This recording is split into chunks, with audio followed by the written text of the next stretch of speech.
Welcome to Politics Done Right. I am your host, Egberto Willies. This is a progressive program that will take the mystery out of politics. This is the program that will encourage you to make sure government becomes we the people. Whether you are liberal, progressive, conservative, or otherwise, you get to air your point of view. We are an independent media outlet that, unlike mainstream media beholden to corporations, we only owe allegiance to you. Remember, you can also send me a tweet at EGBERTOWILLIES. That is at Egberto Willies. Let us engage. It is Politics Done Right. Well, folks, welcome to one more edition of Politics and Right. I'm Egberto is your host. Thank you so kindly for being a part of the show. We are going to have a great show for you today. I did a lot of cutting and weaving to really give some good info today. I hope you are all ready, folks. If you're just starting up with us, start sharing, start giving us those thumbs up, start giving us all those links and shares and all that kind of stuff, because we have good information to share here today, my brothers and my sisters. So let's get busy and get started pretty soon as I get this particular item here shared, which I must do in short order. But whoa, I don't want to hear that. Anyway, let's go ahead and do that, folks. So please, thumbs up, thumbs up. Where are you? I need to get those thumbs up on Facebook. I need to get those likes on Facebook, the thumbs up on YouTube. Let's get busy. Let's get this all going, folks, because we have a lot to talk about. Mucho para hablar. Tenemos mucho que vamos a hablar. ¿De qué vamos a hablar? Está bien. So let's get busy and start giving those thumbs up. Those thumbs up, those thumbs up, those thumbs up. One more link that I've got to set here, and then I will be ready to fly. As they would say, we are going to be ready to fly like right this minute, and I'm ready to fly. If I had, I called into a couple shows. I've been doing some promos on one of my books, and it's interesting because all these shows, they have somebody doing all the machinations here. I'm trying to talk at the same time that I'm doing all of this. Oh, someday we'll grow up to get some more to get this done. Anyway, let's get busy. Welcome aboard to my peeps. We have in the house E2247, welcome aboard. May Wood, welcome aboard. Bruce Pollard said, Vámonos. Eric Hayes says, Ask Egberto Saturday. No Ask Egberto Saturday. We're postponing it by 1 week because I have a Houston Peace and Justice Center event on Saturday. Let's see what else we got here. Eric Hayes, welcome aboard. Shiva Las Vegas is in the house. Of course, Norman Reynolds is in the house as well with us. I got E2247. Yvette Avery Herod, how are you doing? Our beautiful Yvette. We also have in the house Lee Grant. Lee Grant is in the house. Bridge MCP. ¿Cómo estás, corazón mío? And we also have Michael Rattner, AVQ. How are my peeps doing today? Anyway, we're going to have a great show. Let's see. Bree says, Meta is using your public Facebook and Instagram posts to train its AI. Posted October 3, 2023 by Peter Arms. Post anything publicly on Facebook and Instagram. Meta has likely been using these posts to train AI accordingly to the company. Let me just tell you one thing, Bridge MCP. It turns out that somebody, I guess, found, I didn't see that article, but somehow I guess somebody found it out. But like I was telling my KPFT audience a couple of weeks ago, AI just goes ahead and scans the internet. So anything that anybody has the ability to click and see about you has already been absorbed by AI. So AI has gone through Facebook, AI has gone through Google, any global email or whatever. It has already aspirated all of that. If you doubt it, put your name into ChatGPT or put your name into Bard or whatever other one you want to throw your name into. It's there. Everything about you is already there. They're trying to hold back some information right now to likely placate Congress, but everything about you is there. Okay? let's not worry about that. Let's worry about how we are going to put controls governmentally to make sure that this cannot be used against us. That is the big thing. How are we going to control this governmentally? Okay, that's what we have to, that is what we really have to do. Anyway, my brothers and my sisters, let's see what else we got here. Anything else that I need to read before I go to the first video? Let's see. Wow, let's see. Hey kids, let's go to school today. Reading classes in urgency and countersign urgencies. Approved for public release. Thank you, E2247. E2247, as usual, have a whole lot of stuff to keep us busy. Lee Grant says, AI has you coming and going. Why worry? That's a certain sentiment. Egberto Willis, if you post something with a copyright, it cannot take it, even if public. It does take it. I mean, it may have a copyright, you know, but let me just tell you this. All my books, I notice, have been scanned by Google. It has a copyright, and people can go to Google and get the book. Well, actually, what it turns out is Google sells my book, but I didn't ask them to do it, right? They just go out there and they are associated with, I think it's Goodreads or one of them. And they scan every book on the planet. And I'm like, wow, I didn't realize my book was out there. So, I mean, it is amazing. I'll read the article. But again, it's important for us to understand that the scan, but I will read the article. Let's see what else we have here. Eric says, example of EV and what the reality is from a richer level. 156K battery burned up in McLaren. Okay, so you're concerned that a battery burnt up, EV battery burned up. Okay, I get it. That's a bad thing. But are you also concerned that a gas engine burns up too?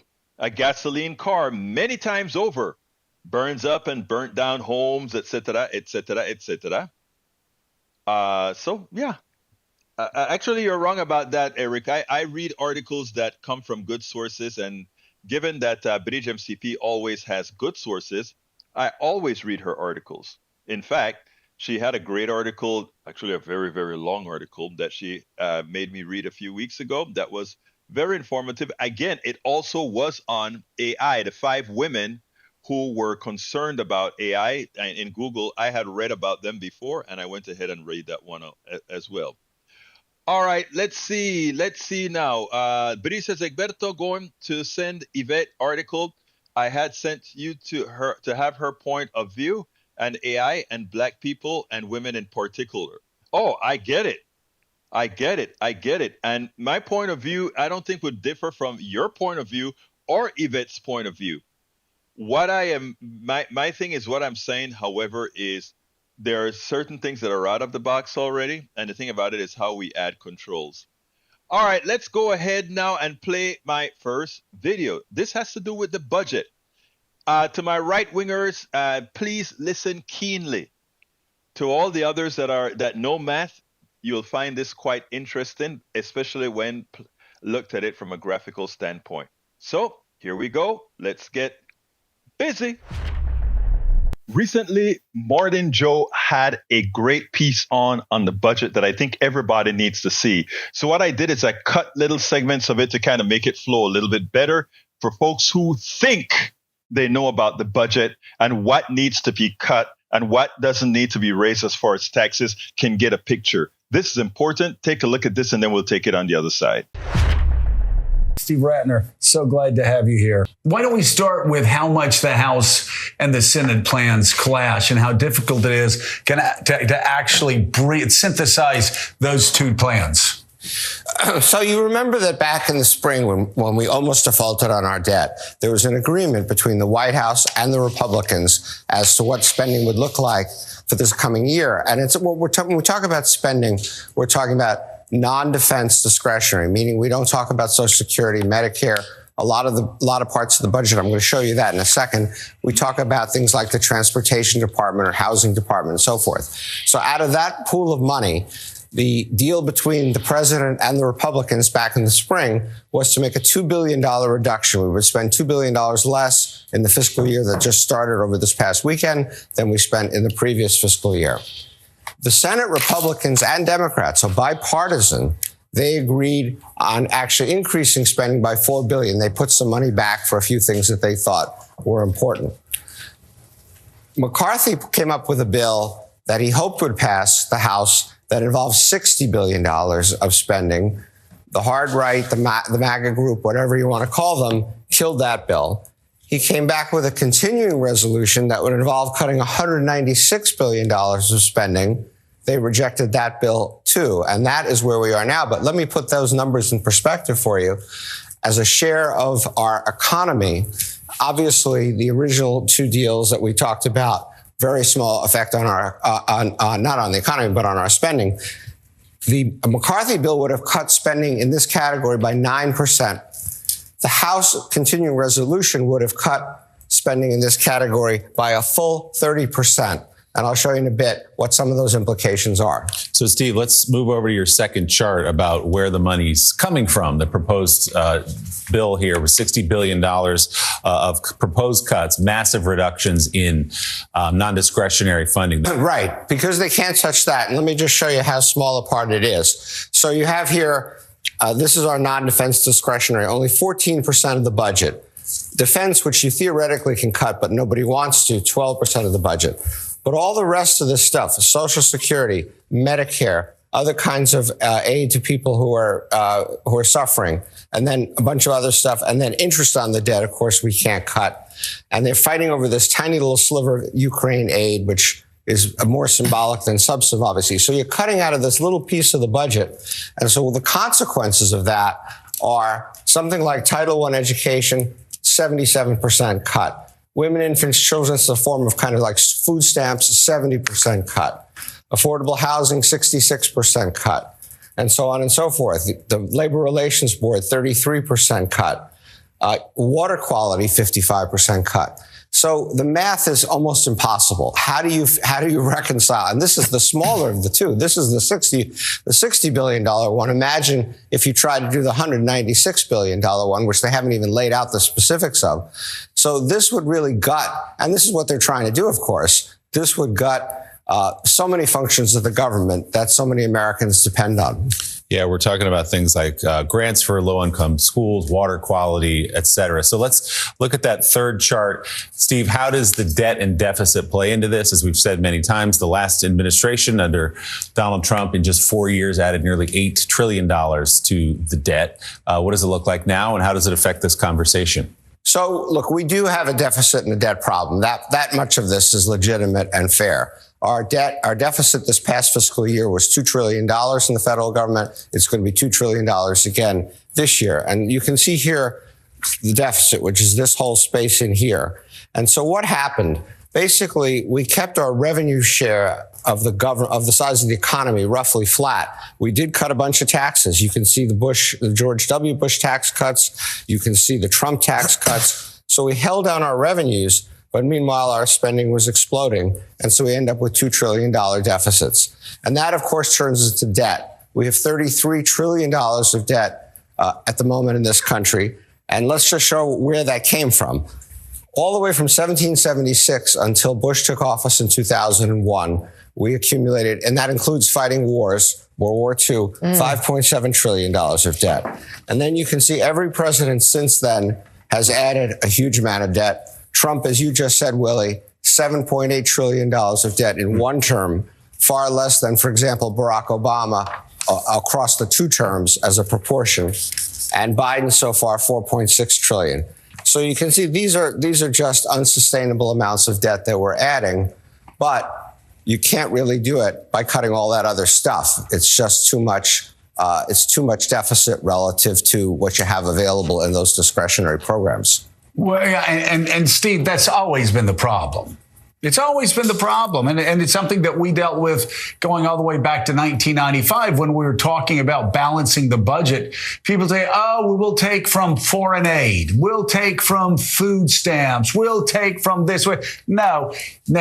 It's Social Security, Medicare, Medicaid, defense spending, and now more, a hell of a lot more than what we had to worry about in the 90s when we were trying to balance the budget, interest on the debt, and the massive tax cuts to the richest Americans that Trump gave us a couple of years ago. You look at the richest Americans, they have much better tax treatment than working class Americans or small business owners or entrepreneurs who are just starting out. A lot of workers in states like New York, Connecticut, New Jersey, Illinois, California, they're paying 50, 51, 52, 53, 54% of every dollar that they make to taxes. Whereas you got people in Wall Street paying 15, 16, 17%, these billionaires. It's insanity. We're not going to balance the budget with these yahoos saying, oh, cut food stamps, cut foreign aid. That's just a small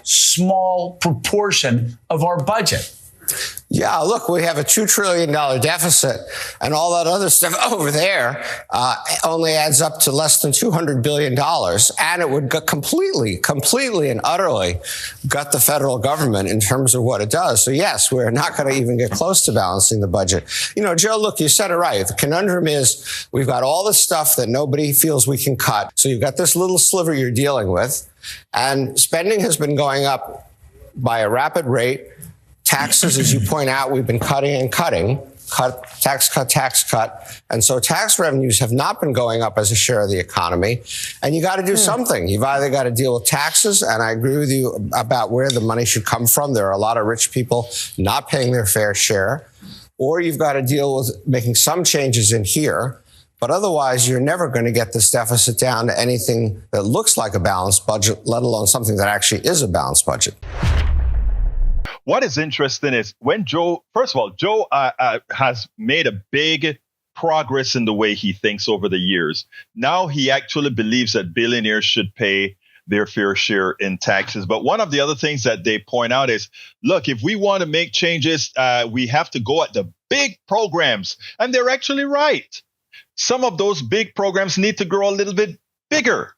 And some of those programs can be a lot smaller if we use sensible policies.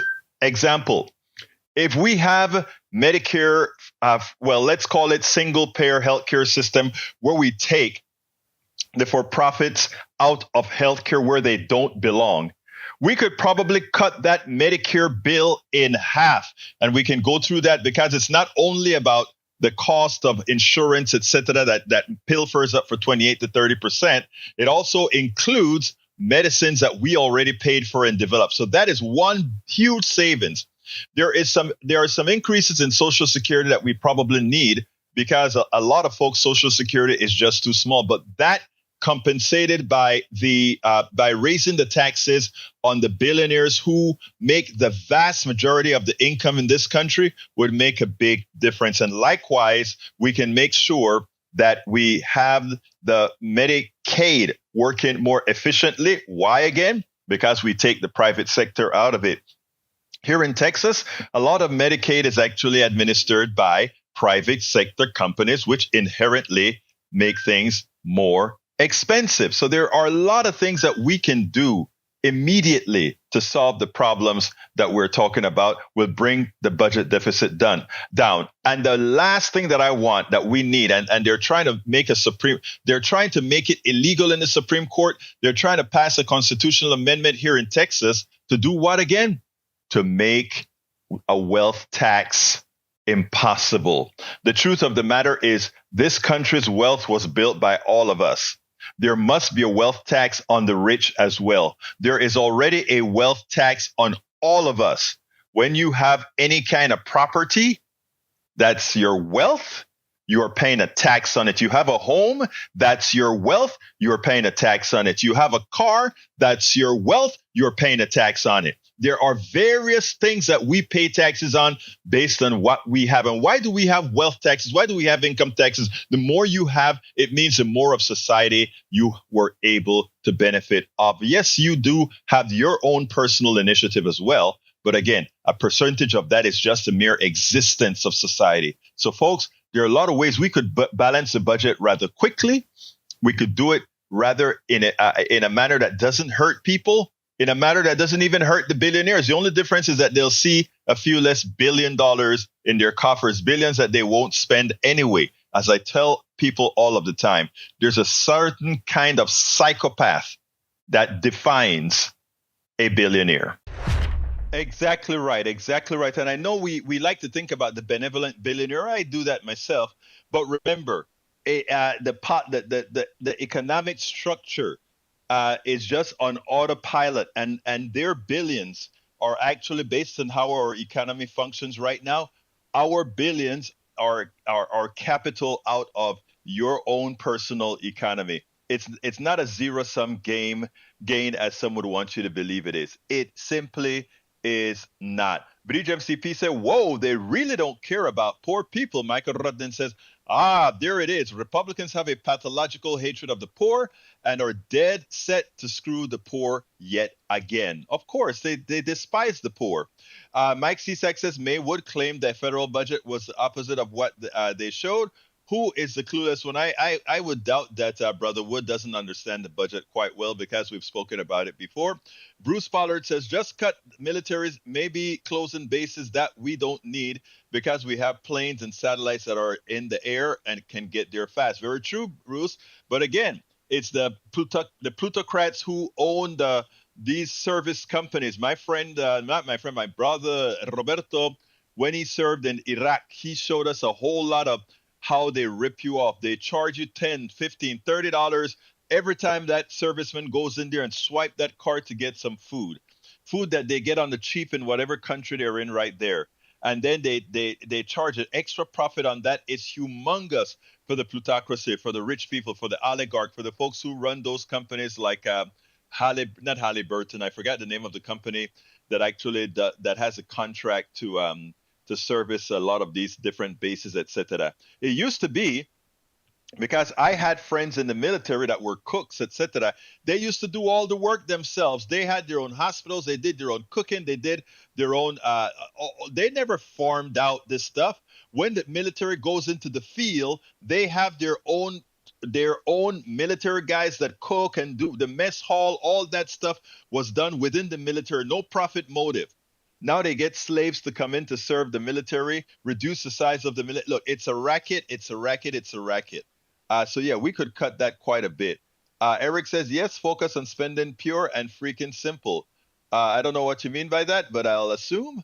Let's say, Eric Hayes, I'm a New Yorker. I don't drive, always looking for a personal angle for systemic problems that are bigger than any one person. Typical conservative short-sightedness, which is a good point. Mike Cisak says, you know what? The GoFundMe from the leftist activist death is for the friends to take him off from work.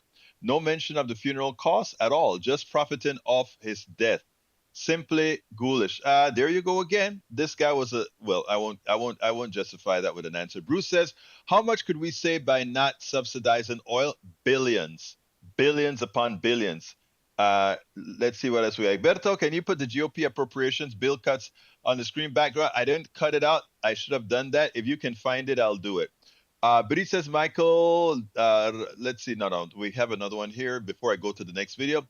Let's discuss that pie, what we can cut. I think I spoke about that there. I would love to hear your opinions. You gave some good opinions already, Bruce, as far as cutting the military substantially, which we can. We spend more. Our budget is more than, I think, more than the next 8 or 9 countries that come after us combined. Ridiculous, completely ridiculous. Nobody asked us to be police of the world. But remember, the reason we have that huge military is so that all the colonies that we have around the world, well, now it's pseudo colonies around the world.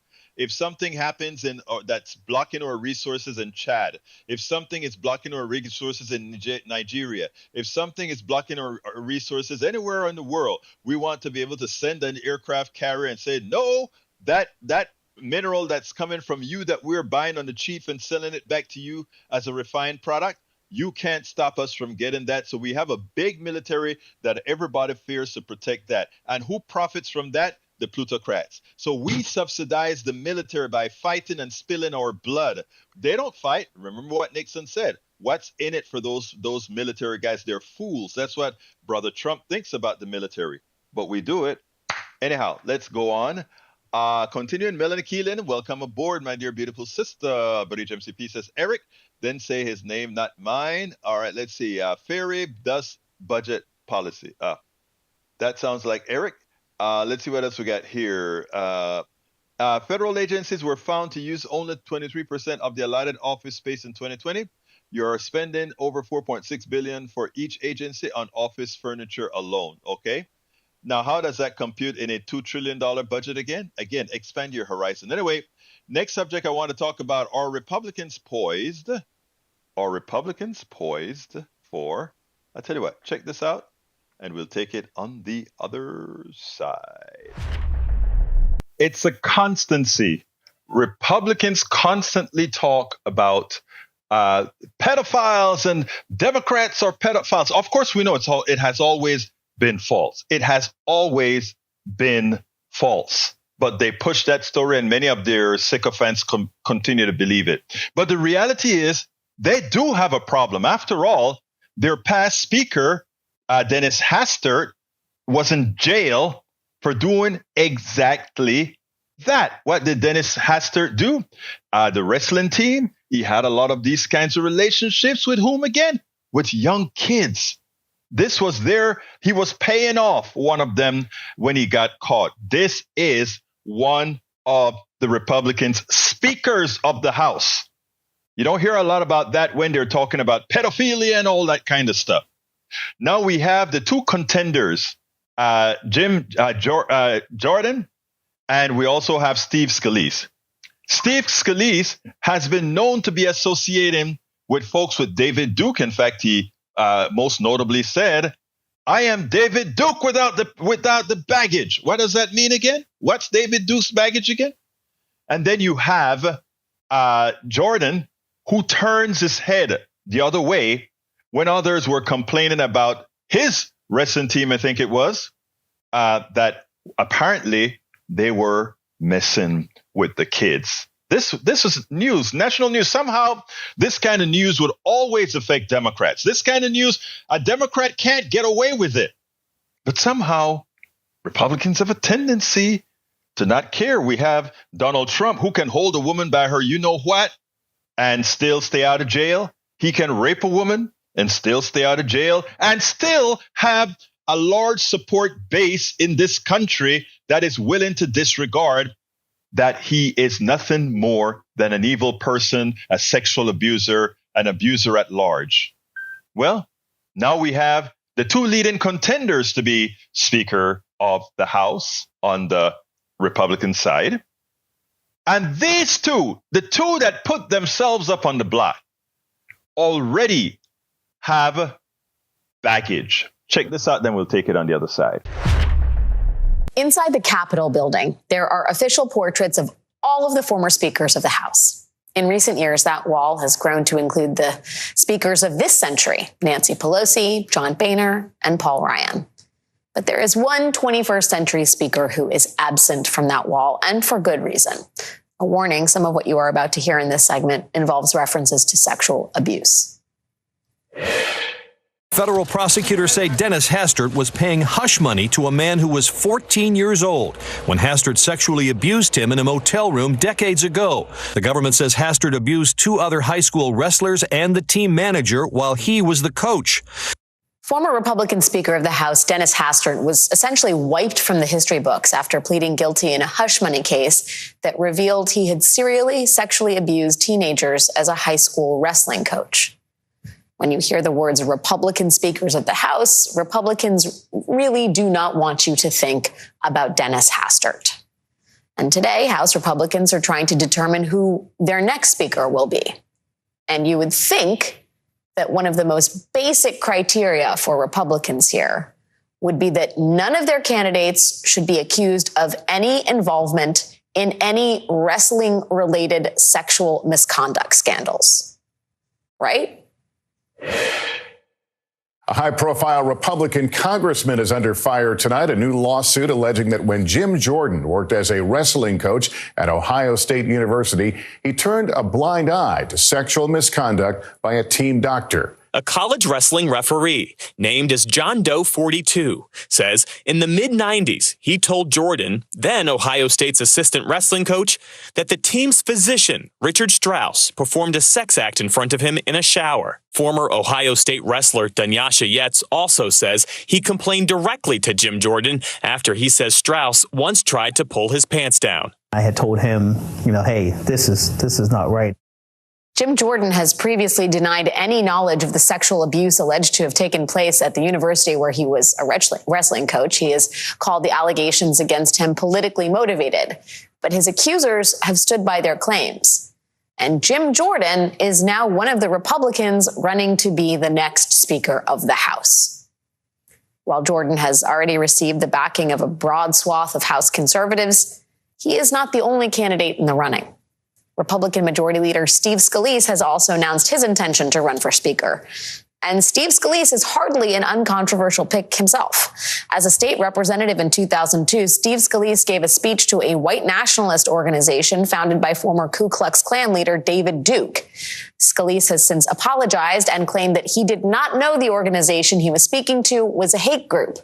But David Duke has claimed that Steve Scalise used to regularly communicate with Duke's gubernatorial campaign at the time. And a Louisiana political reporter claims Scalise once described himself to her as David Duke without the baggage. Which is what exactly? To be fair, Steve Scalise has since earned considerable goodwill from his colleagues after being shot at a 2017 congressional baseball practice and severely injured, as well as announcing a recent blood cancer diagnosis. But at a moment when the Republican Party is facing broad criticism for its association with white supremacy, Steve Scalise certainly has his own complicated backstory. And then there is the other potential candidate for Speaker, a guy named Donald Trump. Several conservatives have already started to promote a Trump speakership. And Trump did not exactly close the door on that idea when he told reporters today, if I can help them during the process, I would do it. Now, I don't need to list for you all the reasons that Donald Trump would be a controversial choice for Speaker, but there is one important reason that seems to have gotten lost in the shuffle here. House Republicans' own rules bar Donald Trump from becoming Speaker. According to Rule 26A of the House Republican Conference Rules, a member of the Republican leadership shall step aside if indicted for a felony for which a sentence of 2 or more years imprisonment may be imposed. Donald Trump has been indicted on several such felonies, which is all to say the race to become the next Republican Speaker is shaping up to be exactly the mess you might expect it to be. So what are we to do? I mean, Americans, you got to do better.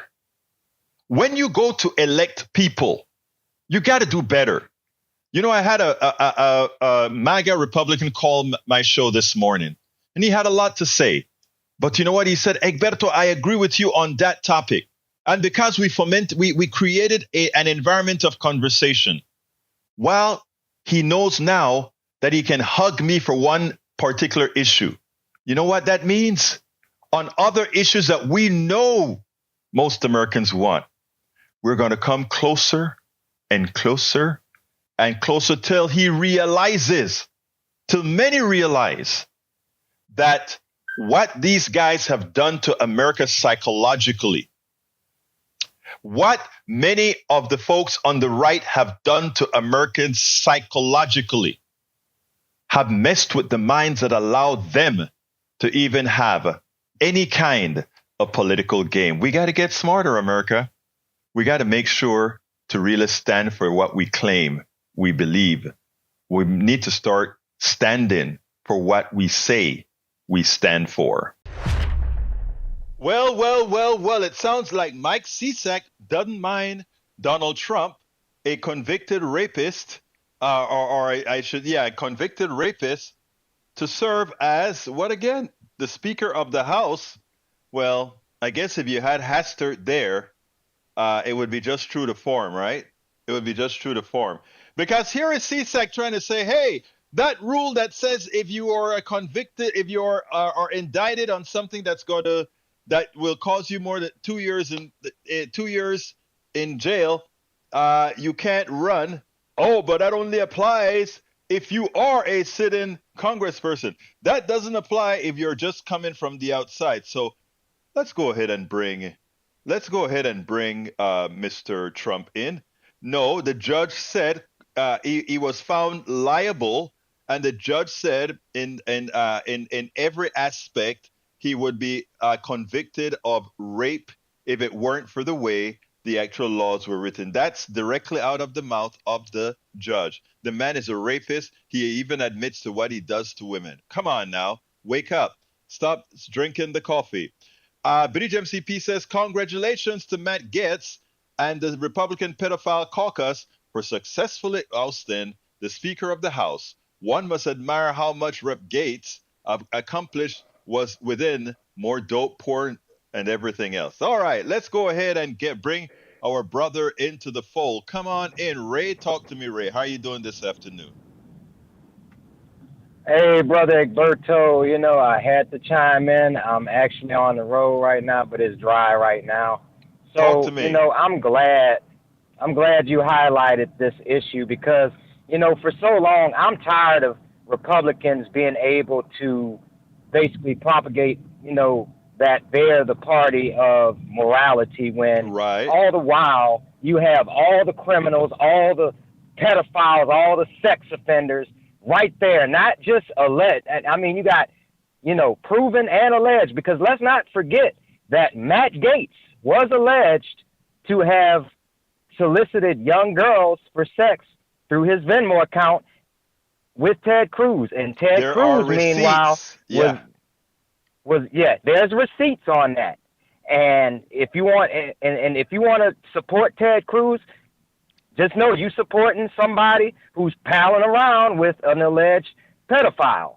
And Ted Cruz should be ashamed of himself because he was up there trying to grill then candidate for Supreme Court Judge Ketanji Brown. He was grilling her about an opinion that she had towards any type of leniency on anyone who was convicted of a sex crime.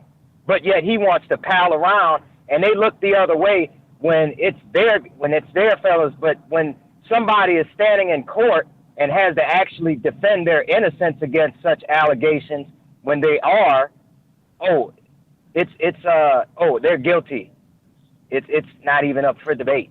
But yeah, it's crazy. You know, it's like, you know, Republican voters, wake up. This is your leadership. These are the people you choose to look after. These are the wolves you're looking at. These are the foxes that I'm telling you are looking after the hen houses. Why are you choosing them? I'm done, Egberto. What you got to say on that? Well, my brother, you notice I just gave you the floor. You nailed it. Why would I interrupt? You nailed it. So I mean, I hope they see exactly what's going on. I mean, it's amazing that all the contenders have some very serious issues, from Scalise and the white supremacist David Duke to a pedophile head-turning Jim Jordan to a president that, okay, let me get, I'm getting hit by my right-wing brothers and sisters. Well, right-wing brothers, they're correct. Donald Trump was not convicted of rape. He was found liable for sexual abuse.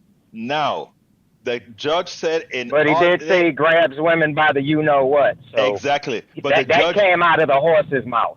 Exactly. And the judge said in any other venue, because of the way the laws are written in New York, that's why it came out that way. He said in any other venue, what the president did is rape.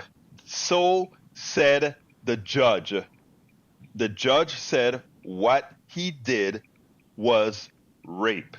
So therefore, he was found liable of rape equivalent. He was convicted of rape. And that's where I came to the convicted of rape. Okay? That's how I came about that. All right. Let's see what the woman. Let's just have one standard of justice. That's all I'm saying, Egberto. I'm gonna let you go finish the show. Thank you, my brother. You have a good one, Ray, and thank you for calling in. And folks, you can call the show at 281-823-7747, like Ray did. Thank you, Ray. 281-823-7747. You know what is a problem, though? Republicans repeat. If we had one of our folks that did what Jim Jordan did, in other words, you would hear it over and over and over again, constantly, like they did with Hunter Biden. Likewise, if we had somebody that remember what they did with Obama and the minister, I can't remember the minister's name right now.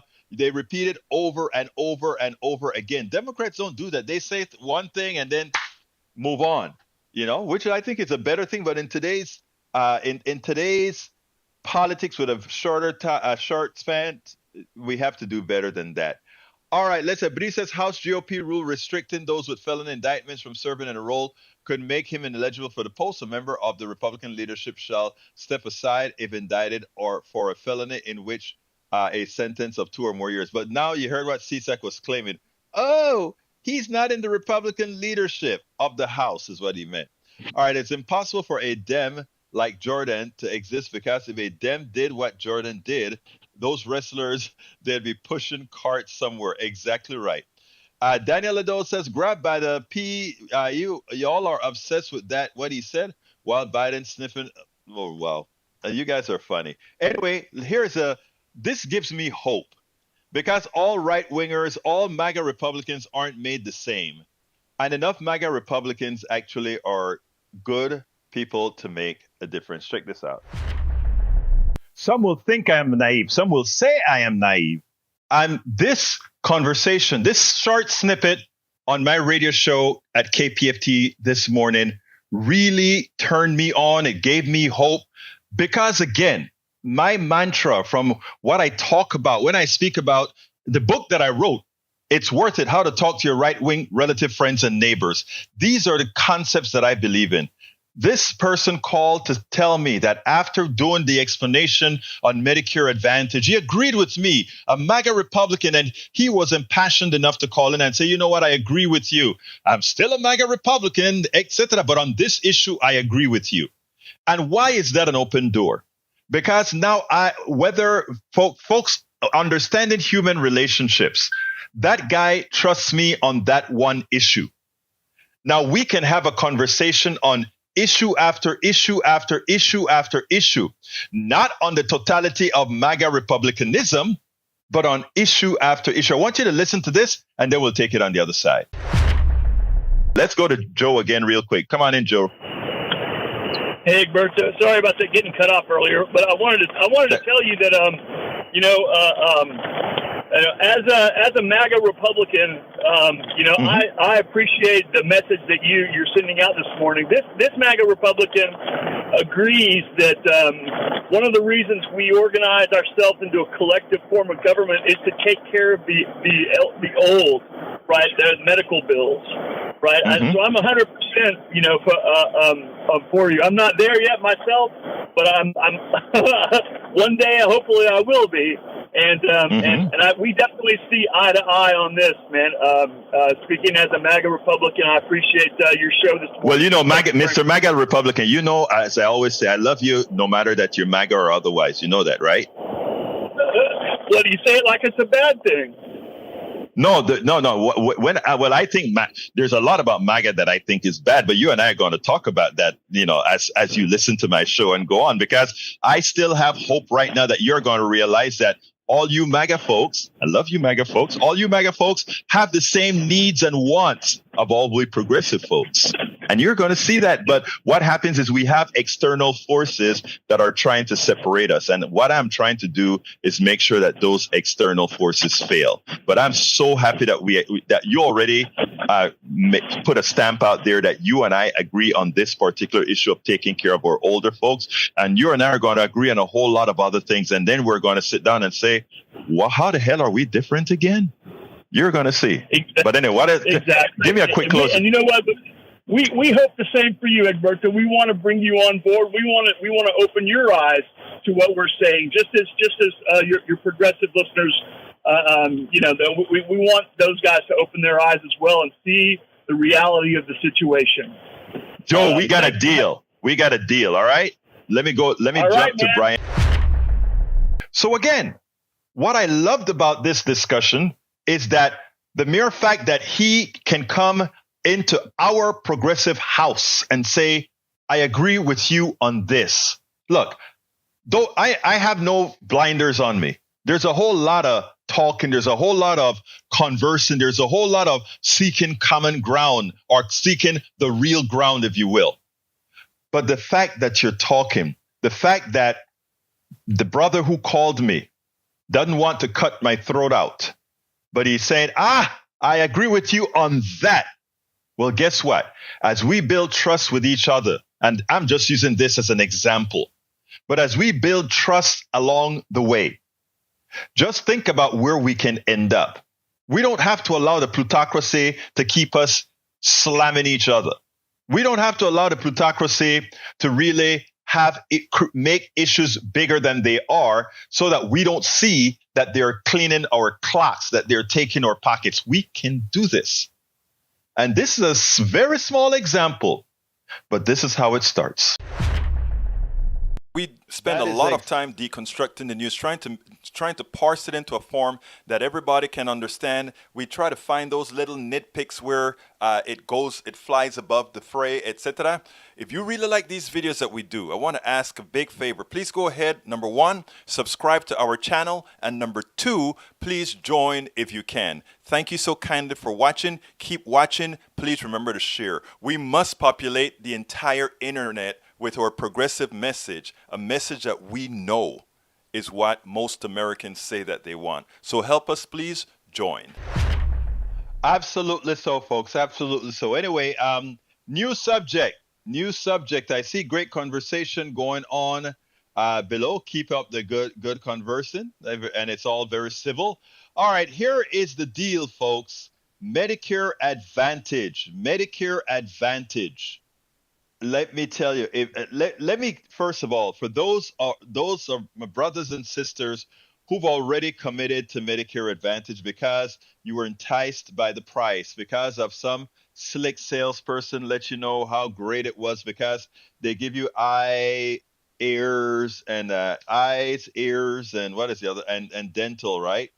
And of course they charge the government more to be able to provide that service. And even as Bernie Sanders attempted to get Medicare to support those, again, Republicans and neoliberal Democrats, they stifled the bill to prevent right it to go through, because again, that is the selling point that they like to use for Medicare Advantage. The other selling point they want to use for Medicare Advantage is you can join Medicare Advantage and have no charges, right? While standard Medicare is an 80-20 deal for a while, and you also get other things. But look, let me tell you, if you thought you had to do Medicare Advantage, I feel for you. And just maybe that's the only thing you could do. It's a system that's ultimately will bankrupt Medicare Advantage, the Medicare system, if we allow it to continue. But that said, it is a dangerous system, because if you are not sick or you're not very sick, it works out fine. Because let me tell you what these scouts do. They don't try to get the sickest person that's going to cost them more money. In other words, if you're going to cost them more money than you bring in every year, they're going to try to get as small a number of people as possible to add to their queue. So they know when they're sending those salespeople, they know when they call you, whether they're going to call you back or not, because they have a lot of history about you. They want healthy people. But you know what? During that process, if you get sick, they control what medicines you take. They control what doctor you can see. They control what hospital you can go to. And they control what services will be provided to you. If they say not covered, you're hosed. Medicare, the government provided Medicare, you decide what doctor you want to go to, You decide, and along with your doctor, what medicines you're going to take. You decide, along with your doctor, what hospital you will go to. So please, if you are ever considering Medicare Advantage, there are some people who have no choice. I get it. Because of the fraud that occurs in Medicare and the way it is marketed, it could be cheaper in the short term than going for standard Medicare. But ultimately, you could pay for that saving with your life. Ask Tom Hartman and the friend story that he spoke about. So here is the deal. This is the time of the year when Medicare Advantage is selling like crazy. Ask yourself a question. Every time you turn on the TV, ABC, CBS, NBC, MSNBC, CNN, all the channels, every hour, several times throughout the hour, you see a Medicare Part C. You know, they don't want to call it Medicare Advantage because it's starting to get a bad name. You see them saying Medicare Part C, Medicare Part C, and people think it's Medicare. Medicare Advantage, Medicare Part C is a marketing tool, but it is private insurance that follows the same basic rules of today's private insurance, which denies you coverage to make a profit for everybody else. And while you may get a lunch, you may get a ticket to go see a play, you may get free membership to a club. All these things to them, those are peanuts. Because the government, for every patient, are giving them thousands of dollars. You know why Medicare came to exist? Medicare came to exist because private insurance companies could not find a way to insure older folks and make money. So they said, we are not insuring older folks. So then the United States government stepped in, like every humane government around the world, stepped in and said, we are going to cover our older folk. Now, it initially came with limitation because politicians always fight about money and they don't want to tax the rich appropriately as they should. So they came in, they made it an 80-20 just like regular insurance, but they allowed you to then go buy a Medigap private insurance. Always the privates wanted to get in there. But the deal that they made is that Medigap, if you took Medicare right off, as soon as you retired, if you took Medicare, you could buy a Medigap insurance and they could deny you the Medigap insurance, which pays the 20% that the Medicare doesn't pay. They couldn't deny you access to Medigap if you came right after you retired at 65. If you went immediately for Medigap, all is fine. But the caveat was, if you decided to try out that cheap Medicare Advantage, Medicare Part C, and realized that they didn't have the kind of doctors you wanted, they didn't have the kind of hospitals you wanted, they didn't want you to get certain treatments, and you say, I'm going back to Medicare. There's no problem with you going back to Medicare. The one problem is going to be for you to get the Medigap, which pays the 20% that Medicare doesn't pay. And then when you go back, that is when they get you. Because at that point, the private sector no longer has to take you for that insurance. They can take you and they can charge you whatever they want. You see, they can't charge you whatever they want when you just get it. But if you go to Medicare Advantage first and then try to go back, folks, it's a racket. All of us together can save our brothers and sisters who made the mistake and took Medicare Advantage, or who only had that option to go to Medicare Part C. We can save us all. And the way we save us all is to get rid of the private insurance system. If private insurance want to do certain things, let them do it. But let's have basic health care for everybody, Medicare for all. Well, let's call it single payer health care without profit for these insurances. That is what we need. Get Medigap and cheapest drug plan right after you turn 65. You heard what? That is what Bruce Pollard knows a lot about this system. And that is what he said. Get Medigap and the cheapest drug plan right at 65, which is what I intend to do as well. Okay, folks, so please remember that. Please, please, please. If you are listening to me now, if you are listening to me on our podcast, do not get fooled. And a lot of salespeople are corrupt. They will sell you Medicare Part C and try to tell you it's just regular Medicare. They will lie to you. Don't allow that to happen. Tell them you want Medicare Part A, Part B, and buy the cheapest drug plan, as Bruce says, as well as Medigap. Medicare Part A, Part B, Medigap, and the drug, Medicare Part D. Please, people, some of you can only afford the thuggery that comes with Medicare Advantage, and I understand that. We are going to try, one of our passions here is to try like hell to get rid of the for-profit healthcare system so that we can get Americans, all Americans, Medicare as it should. Here's what Bruce had to say. So far, it has saved me $300,000 in 6 years, and I can go to whoever I want. Folks, we got to smarten up. We have to work and elect people who are going to do the job. Anyway, folks, please support the program. We're here to serve.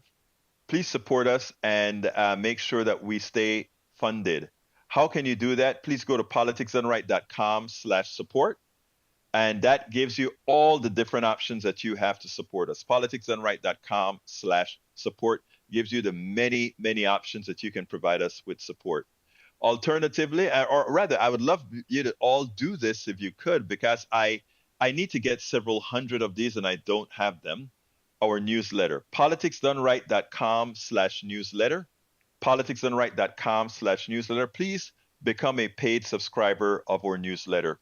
We are out there working hard to provide you with the valid information. This morning on KPFT, I talked about this on Medicare Advantage, and this woman called and she said, my God, I hadn't known this about Medicare Advantage until I heard it from you on Politics Done Right on KPFT. Now I understand why they're trying to kick my mother out of the place that she's at. Folks, we have to get the private sector out of our healthcare system. It's thuggery.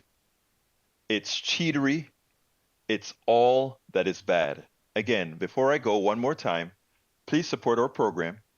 Please go ahead and go to politicsdoneright.com/support. That is a way that you can find the easiest way to support our program.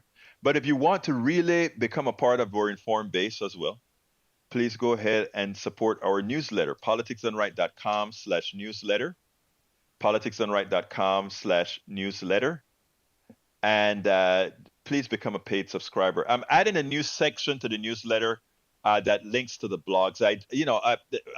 Our Medium, we have a Medium, where we post a lot of our blogs on Medium, but a lot of folks don't know that, and we have different mailing lists. Some people are on both lists, but we have also mailing lists that have only Medium or only Substack, which is our newsletter. So what we're going to start doing is put in links to our website, put in the different links of the different stories for the week or so on our Substack that goes out every morning at 5 in the mornings. So please consider becoming a paid subscriber of our Substack newsletter. Anyway, I got to get out of here. My name, first of all, thank you so kindly for listening. Thank you so kindly for sharing. My name is Egberto Willies. This is Politics Done Right. And you guys know how I end this baby. I am what? Out.